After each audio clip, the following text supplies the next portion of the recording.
Voilà, bonsoir, c'est sous X on des mix et c'est parti ce soir pour un tutoriel sur FL Studio. On verra comment mixer un kick pour trap beat. Avant toute chose, avant de commencer déjà, on va écouter un petit extrait euh, du beat sur lequel on va travailler tout à l'heure. Très belle composition de mon pote Clive Terry on the beat. La chanson s'est intitulée DCM. Ok, c'est parti, on s'écoute un peu ça.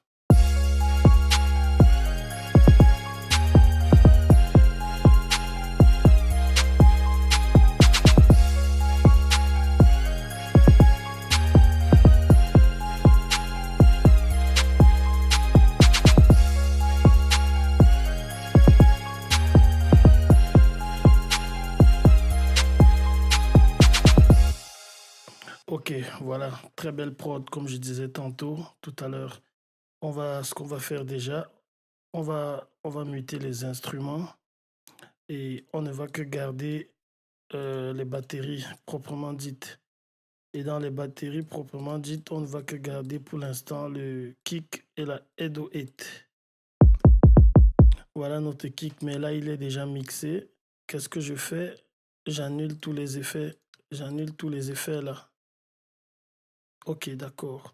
Mixer un kick pour trap beat, surtout quand on a un très bon sample, c'est pas difficile. Il suffit juste de bien écouter et savoir ce qu'on recherche. Faire ressortir la présence du kick et c'est tout quoi. Bon, comme premier effet, le tout premier effet qu'on va utiliser ici, c'est un paramétrique EQ. Un travail sous FL, comme vous pouvez le voir là. Donc, le paramétrique EQ va nous permettre d'éliminer les fréquences qu'on ne veut pas et ne que garder celles dont on a besoin. On fait un coup bas ici à 30 Hz. Quand je marque 30 Hz là, pour que vous voyez bien, je mets reset là. Voilà, notre paramétrique qui vient comme ça. On fait là, on choisit le coup bas et on vient là. Quand j'ajuste là, on peut voir au sommet de l'écran ici, quand j'arrive à 30 Hz.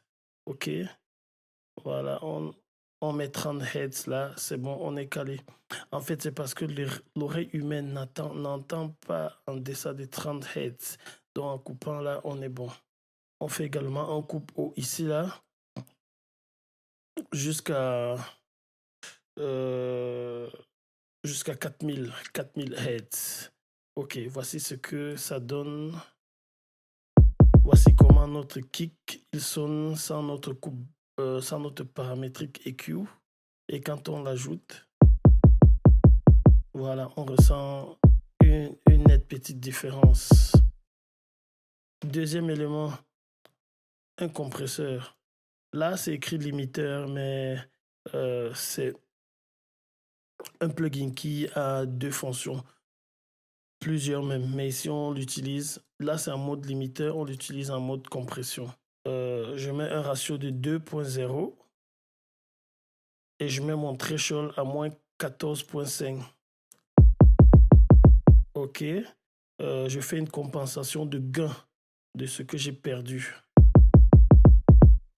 Ok. Voilà donc comment sonne notre kick.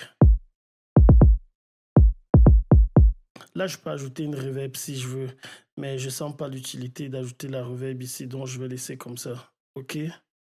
Voilà notre kick, comment il sonnait avant les effets. Voilà comment notre kick il sonnait. C'était un peu pâle, un peu mou. Et là maintenant, on a notre kick traité avec tous ces éléments.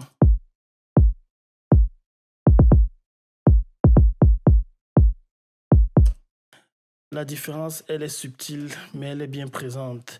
Prenez attention d'écouter avec de bons moniteurs ou alors un très bon casque. Vous allez suivre la différence.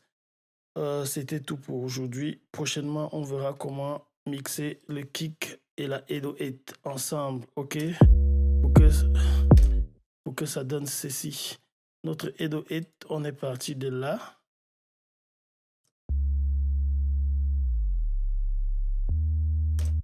À une 808 plus chaleureuse là.